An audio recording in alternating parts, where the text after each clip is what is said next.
Assalamualaikum warahmatullahi wabarakatuh.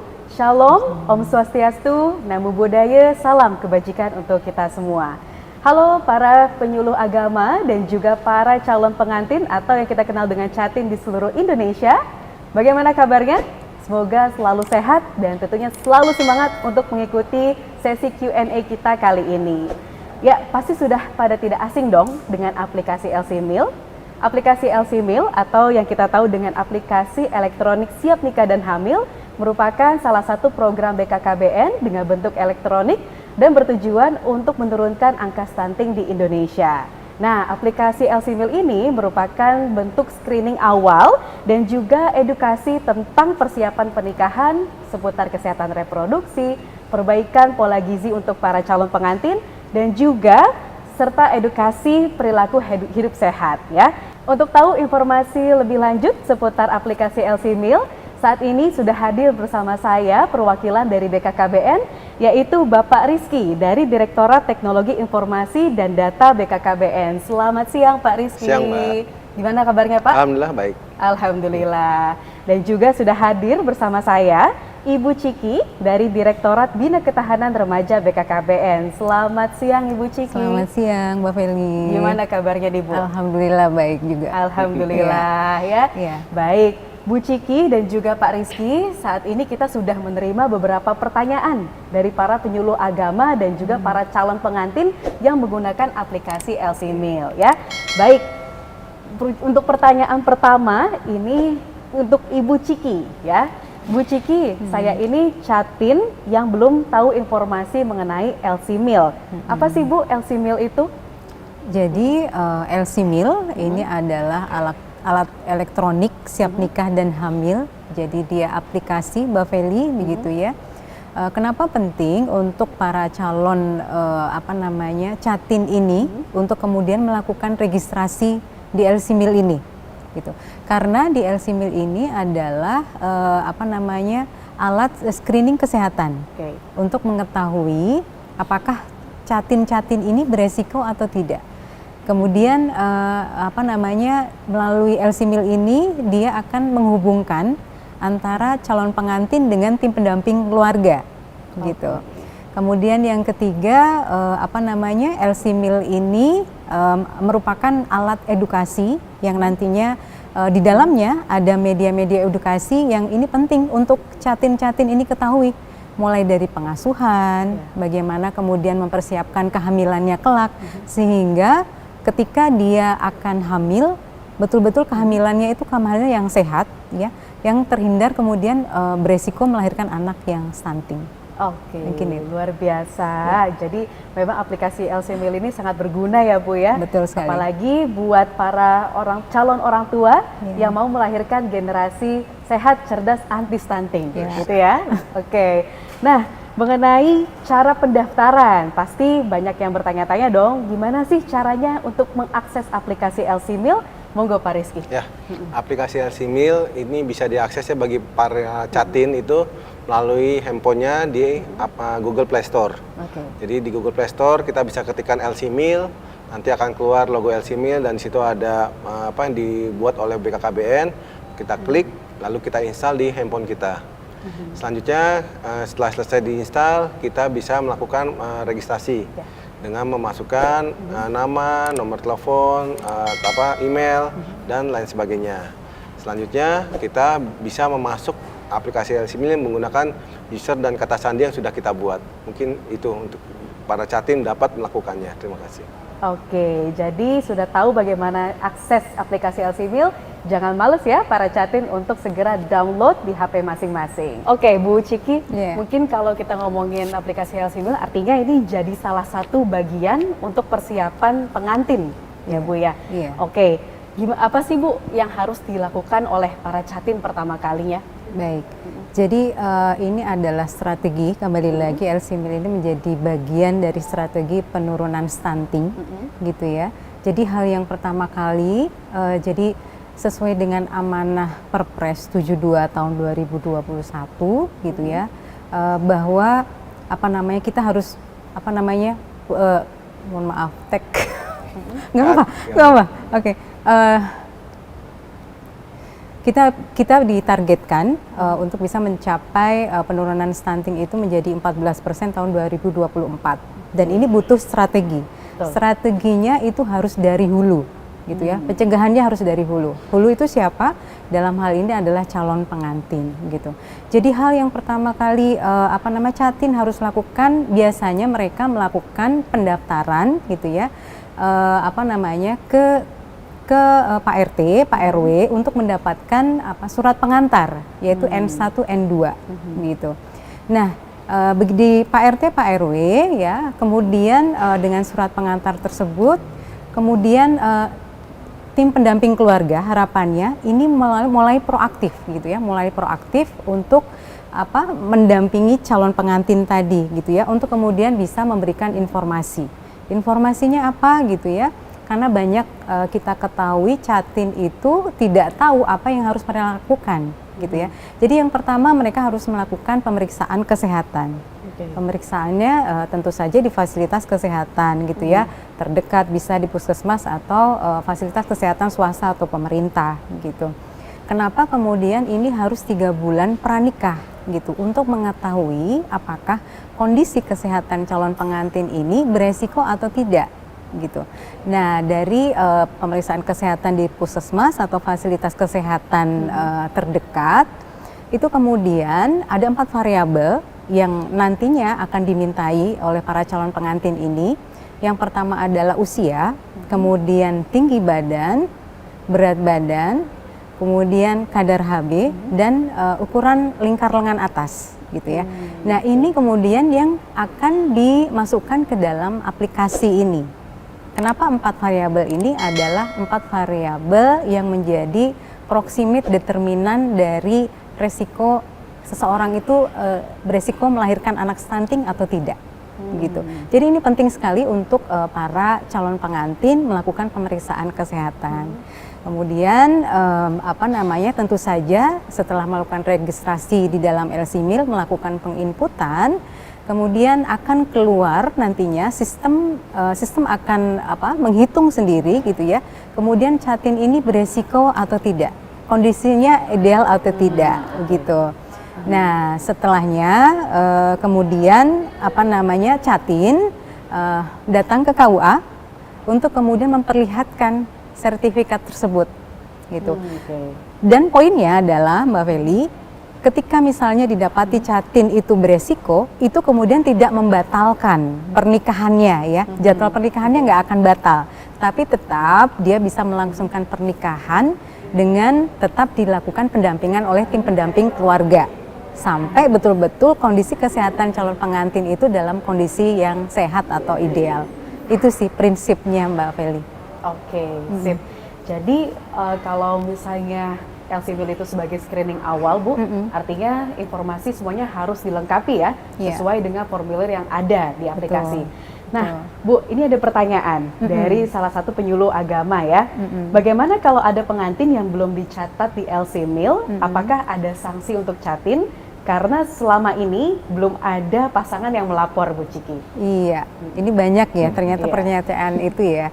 Jadi memang untuk calon pengantin yang memang belum melakukan pendaftaran aplikasi LC-MIL, tidak akan ada sanksi, Mbak Feli, tidak akan ada sanksi, gitu ya. Cuma gitu memang diharapkan karena memang ini adalah masa transisi, hal yang baru untuk para calon pengantin, mereka tentu saja diharapkan harus melakukan registrasi biar nanti terhubung dengan tim pendamping keluarga untuk kemudian dilakukan pendampingan, gitu. Itu prinsipnya seperti itu. Ya. Untung aja ya Bu ya, karena belum daftar LC-MIL takutnya nanti malah dibatalkan pernikahannya, tapi ternyata tidak ya. Tidak. Oke, jadi jangan khawatir dan sekarang kita bisa bertanya kepada Pak Rizky nih. Pak Rizky, bagaimanakah cara mendaftar di aplikasi LC-MIL sebagai calon pengantin? Ya, untuk mendaftar di aplikasi LC-MIL, tadi pertama kita menggunakan Google Play Store ya Mbak ya, masuk ke sana, kita instalkan aplikasi, selanjutnya setelah aplikasi terinstall di handphone atau di smartphone Catin, itu kita isikan tadi seperti kata Kak Cikik, ada hal-hal yang nantinya akan menjadi indikator apakah calon pengantin itu berisiko atau tidak. Nah, selanjutnya setelah kita mendaftarkan, kita juga akan mendapat sertifikat ya Bu ya, kalau tidak salah ya. Jadi kita ada di aplikasi itu ada muncul sertifikat dengan tulisan berisiko tidak berisiko. Tapi tadi seperti ditekankan oleh Kak Cikik bahwa ketika sertifikat itu berisiko, itu tidak membatalkan calon pengantin itu untuk tidak menikah. Jadi tetap menikah dan tetap akan kita dampingin oleh petugas tim pendamping keluarga. Dan jadi tadi saya juga tambahkan Ibu ya, ketika tadi tidak mengisi, kami pikir Catin itu diharapkan mengisi. Kenapa? Karena banyak manfaat ketika dia mengisi aplikasi LCMIL ini. Ketika kita didampingin, ternyata kondisi Catinnya berisiko, selalu didampingi selama 3 bulan atau kurang, lalu selanjutnya nanti ketika proses kehamilan juga akan didampingin, akan diberikan asupan gizi dan segala macam seperti itu. Oke. Jadi kalau untuk aplikasi LCMIL sendiri, jika sudah terdaftar pasti sudah ada notifikasinya ya Pak ya? Sudah ada. Nah, ngomong-ngomong notifikasi nih Pak, ternyata ada salah satu calon pengantin yang mempunyai keluhan saat registrasi di aplikasi LCMIL. Keluhannya adalah saat registrasi atau mendaftar di aplikasi LCMIL, muncul notifikasi email atau NIK sudah terdaftar. Lalu apa yang harus saya lakukan? Ya, pertama untuk email, NIK, nomor telepon itu memang ketika sudah ada berarti sudah terdaftar di aplikasi LCMIL atau Catin pernah mendaftar. Ya, ketika sudah mendaftar berarti kita tinggal mengingat-ingat saja username-nya atau password-nya ketika masuk melalui aplikasi LCMIL. Kita buka aplikasi, nanti akan dilihat login pasti. Lalu kita ketikkan user, kita ketikkan password. Nah, kalau memang sudah bisa berarti dia akan melihat profil dari Catin tersebut. Seperti itu. Oke. Jadi memang kendala-kendalanya itu sudah pasti bisa ditangani ya Pak ya, dari satu sistem. Ya. Nah, lanjut ngomongin mengenai pertanyaan dari para Catin. Bu Ciki, ada lagi yang nanya Bu Ciki. Nah, jadi pertanyaannya kali ini datang dari penyuluh agama. Pertanyaannya adalah, pendampingan Catin atau pranikah idealnya 3 bulan sebelum menikah. Namun, ada Catin daftar nikahnya 1-2 minggu sebelum pelaksanaan. Bagaimana solusinya? Ya, tetap dilakukan pendampingan Mbak Feli begitu ya untuk para calon pengantin ini, karena memang ini adalah masa peralihan, masa transisi di mana juga kita mempunyai amanah Perpres 72 tahun 2021 terkait dengan percepatan penurunan stunting. Jadi harapannya semua Catin ini terdampingi gitu ya, semua Catin terdampingi dan mendapatkan pendampingan dari tim pendamping keluarga gitu. Oke, ya. Masih terkait Bu Ciki pertanyaannya dari penyuluh agama, ada yang bertanya bahwa bagaimana dengan Catin yang tinggal sebulan saja di daerah saya dan di bulan kedua Catin ini pergi merantau, apakah mereka akan tetap tercatat di LCMIL Bu? Ya, jadi untuk pencatatan di LCMIL tetap dilakukan. Jadi pendekatannya adalah pendekatan kewilayahan dan jadi Catin berdasarkan KTP. Kartu penduduk begitu ya. Jadi nanti diharapkan para calon pengantin ini tetap melakukan registrasi di dalam LCMIL sesuai nanti dengan kewilayahan KTP Catin itu berada. Maka nanti di sana tim pendamping keluarga akan menghubungi Catin tersebut. Yap. Berarti artinya lumayan fleksibel ya Bu ya untuk di LCMIL sendiri. Nah, Bu, kalau ada pengantin yang belum dicatat di LCMIL, apakah ada sanksi untuk Catin? Karena selama ini belum juga ada pasangan yang melapor nih Bu Ciki. Ya, untuk sanksi tidak ada, gitu ya. Untuk sanksi tidak ada. Namun kami berharap melalui tim pendamping keluarga itu terus proaktif untuk mencari ya keberadaan Catin-Catin ini.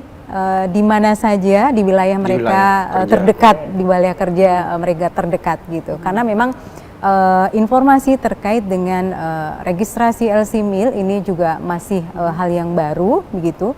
Belum banyak Catin-Catin ini yang mendapatkan informasi gitu ya, sehingga perlu penguatan dari tim pendamping keluarga untuk proaktif mencari catin-catin di mana wilayah kerja atau desa mereka berada. Ya, jadi seperti yang Bu Ciki bilang bahwa memang aplikasi LCMIL ini masih dalam masa transisi ya. Jadi wajar saja kalau masih banyak yang bingung atau masih banyak yang melakukan kesalahan saat registrasi di aplikasi LCMIL. Nah, terkait kesalahan registrasi di aplikasi LCMIL, saya juga dapat pertanyaan nih Pak Rizky dari salah satu pengguna Catin kita ya. Pertanyaannya adalah, saya lupa kata sandi atau password yang didaftarkan. Lalu apa yang harus saya lakukan Pak? Oh ya. Untuk lupa kata sandi atau password yang digunakan, itu kita masuk saja aplikasi LCMIL. Di bawah login tuh nanti akan ada kata-kata lupa kata sandi. Itu Catin tinggal klik saja situ, lalu masukkan email. Selanjutnya ketika kita sudah masukkan email, kita tinggal tunggu email kita. Nah, kita akan dapat dari admin @lcmil.com. Nanti dari situ kita lihat untuk bisa masuk ke dalam aplikasi kembali. Jadi semacam ada password yang baru gitu. Tetapi apabila kita tunggu di email tidak ada, mungkin kita lihat di kotak spam kita ya, kotak yang untuk sampah-sampah, mungkin email kita nyangkut di situ. Jadi setelah kita lihat ternyata ada, kita juga berlakukan sama, kita klik saja dari email itu, lalu kita bisa kembali login ke aplikasi LCMIL seperti itu. Oke, yap. Nah, Pak Rizky, ada lagi yang bertanya, tapi kali ini kasusnya bukan lupa email, bukan lupa password, dan juga bukan karena nick. Tapi pertanyaannya Pak, kenapa saya tidak bisa masuk atau login ke aplikasi LCMIL? Oh ya, ini banyak memang pertanyaan ini ditujukan ke kami ya. Kenapa ini aplikasi tidak bisa masuk atau kita tidak bisa mengakses? Nah, pertama yang harus kita pastikan adalah jaringan ya. Karena aplikasi ini menggunakan jaringan. Mohon maaf, terkadang jaringan di Indonesia itu turun naik walaupun di kota besar. Jadi terkadang itu harus kita pastikan dulu jaringan memang tidak bermasalah. Ketika jaringan tidak bermasalah, kita coba menggunakan aplikasi untuk pertama mendaftar. Apabila memang belum mendaftar, apabila sudah mendaftar tinggal memasukkan user dan kata sandi yang sudah dibuat sebelumnya seperti itu. Nah, setelah itu kedua, kita juga pastikan di handphone kita memang sudah terupdate. Biasanya dari Google itu update aplikasi LCMIL. Nah, itu mungkin kita coba pastikan dulu apakah aplikasi itu sudah terupdate. Kalau memang belum, kita tinggal klik update saja, maka selanjutnya setelah aplikasinya terupdate itu bisa digunakan. Dan apabila juga tidak dapat juga kita mengakses aplikasi, mungkin dapat menghubungi tim pendamping keluarga setempat di lokasi tinggal kita. Jadi di tim pendamping keluarga itu terdiri dari 3 orang, yaitu dari bidan, dari kader PKK, sama kader KB. Nah, nanti mungkin para Catin itu juga bisa menghubungi mereka, kenapa ini kami tidak bisa mengakses aplikasi LCMIL, sehingga bisa dibantu untuk permasalahannya, demikian. Oke, jadi selalu ada jalan ya Pak Rizky ya untuk troubleshoot di aplikasi LCMIL sendiri gitu. Ya, baik, itu dia informasi mengenai aplikasi LCMIL dari Pak Rizky, dan kali ini ada lagi yang bertanya ke Bu Ciki nih Bu. Ya, jadi Bu Ciki, pertanyaan dari calon pengantin. Apakah kami calon Catin yang menikah 2 kali perlu mendaftarkan ke LCMIL? Baik, calon pengantin yang dia menikahnya di 2 kali begitu ya? Betul. Tetap harus dilakukan pendaftaran ke LCMIL. Karena apa? Karena memang tadi seperti yang kami sampaikan bahwa ini adalah untuk mengetahui Catin tersebut beresiko atau tidak, begitu. Kemudian mereka akan terhubung dengan tim pendamping keluarga untuk selanjutnya bisa melalui tim pendamping keluarga ini bisa memberikan informasi, edukasi, dan konseling gitu. Dengan konseling yang sangat sederhana pastinya Mbak Feli ya, begitu. Sehingga tidak saja mendapatkan informasi, edukasi, tapi tahu tentang bagaimana pengasuhan yang baik, bagaimana kemudian mereka tahu untuk mempersiapkan kehamilannya kelak agar kondisinya sehat ataupun ideal, sehingga nantinya ketika ingin melahirkan anak itu menjadi anak yang sehat, bebas dari stunting. Oke. Ya, tujuan LCMIL juga untuk mencegah stunting ya Bu Ciki ya. Betul. Jadi jangan lupa untuk selalu update walaupun teman-teman calon pengantin sudah pernah menikah sebelumnya dan ingin menikah lagi ya, karena di LCMIL semua data bisa langsung terupdate.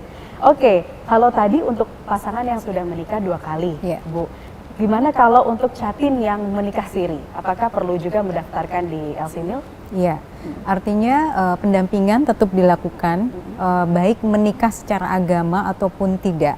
Karena pada intinya pendampingan yang dilakukan oleh tim pendamping keluarga ini adalah untuk pendampingan memberikan informasi, edukasi ya kepada calon pengantin bagaimana dia kemudian bisa mempersiapkan kehamilannya gitu ya, mempersiapkan juga bagaimana pengasuhannya dan dalam berkeluarganya kelak. Mungkin itu. Oke. Yap, noted Bu Ciki. Ya. Lalu ada pertanyaan terakhir untuk Bu Ciki ya. Baik. Ini sepertinya rasa penasarannya masih banyak, tapi Ya. mungkin yang sudah baru bisa kita rangkum sebanyak ini ya. Jadi nantinya kalau para penyuluh agama atau calon pengantin muda yang ingin bertanya ke Bu Ciki atau Pak Rizky, silakan boleh menambahkan pertanyaannya ya. Baik, pertanyaan terakhir Bu Ciki. Ya.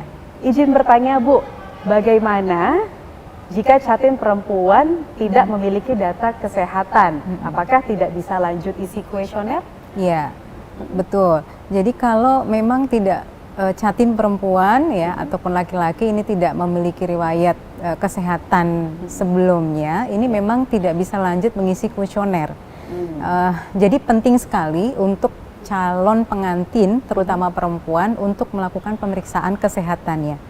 Pemeriksaan kesehatannya sangat simpel ya, hanya 4 variabel saja. Akan ditanya usia, kemudian lingkar lengan atasnya, kemudian tinggi badan, berat badan, kemudian dia anemi atau tidak.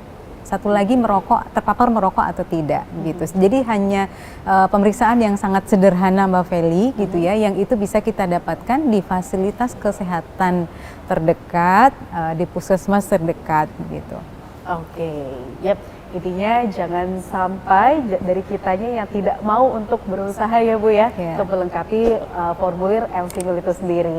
Baik, terima kasih banyak Bu Ciki dan juga Pak Rizky. Terima kasih. Ya, informasinya sudah lengkap ya Sobat BKKBN, dan juga tentunya bagi para Catin, jangan lupa untuk mendownload atau mengunduh aplikasi LCMIL di App Store ya. Kali ini masih tersedia untuk Android saja, tetapi jangan khawatir, sekarang untuk iOS, aplikasi LCMIL sedang dikembangkan. Baik, untuk itu saya Velia dari BKKBN pamit undur diri dan sampai jumpa di Q&A selanjutnya.